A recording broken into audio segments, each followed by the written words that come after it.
CompTIA A plus Core 1 Complete Training Course. Exam Objective 2.4. Explain Common Network Configuration Concepts. DNS.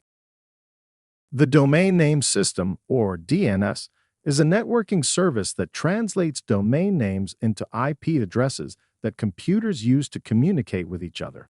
Think of DNS as a phone book, allowing us to use easy-to-remember domain names, such as www.certificationcynergy.com, instead of complex IP addresses. These user-friendly names are known as fully qualified domain names, or FQDNs. The DNS server takes this FQDN and translates it into its corresponding IP address, directing your device to the precise location of the resource you wish to access. This conversion from FQDN to IP address is essential for navigating the internet, as it spares us from having to memorize the numerical addresses for every website we want to access. Now, how exactly does DNS convert a fully qualified domain name into an IP address?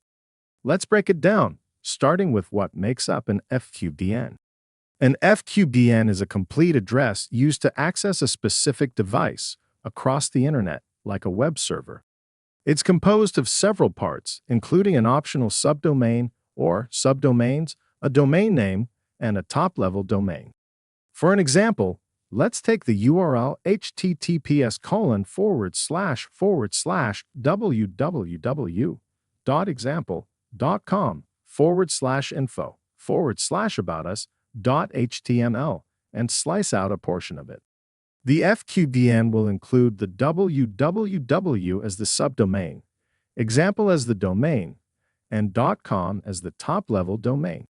When you use this FQDN in an attempt to search for a device, it sends a request to a DNS recursive server. This recursive server, also known as a DNS resolver, is specifically designed to handle DNS queries. The DNS recursive server then starts the process of finding the IP address that matches the FQDN you're searching for. Now, let's dive into this lookup process, step by step, to understand how it translates an FQDN, like www.example.com, into a numeric IP address that leads you to your desired resource. When you start your lookup, it sends a request to a DNS recursive server, which begins the process of looking up the IP address associated with the domain name you entered. The first stop is a root name server.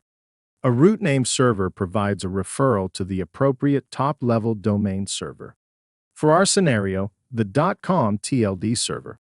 The DNS recursive server then reaches out to the TLD server, which then directs the DNS recursive server to the domain name server responsible for the specific domain.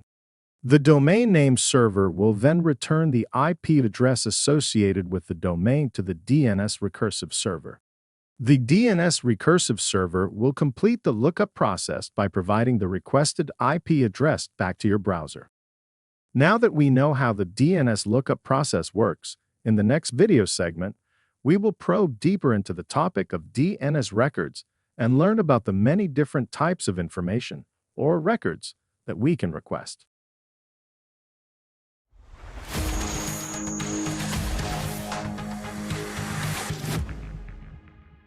Thank you for watching. Subscribe for more great content.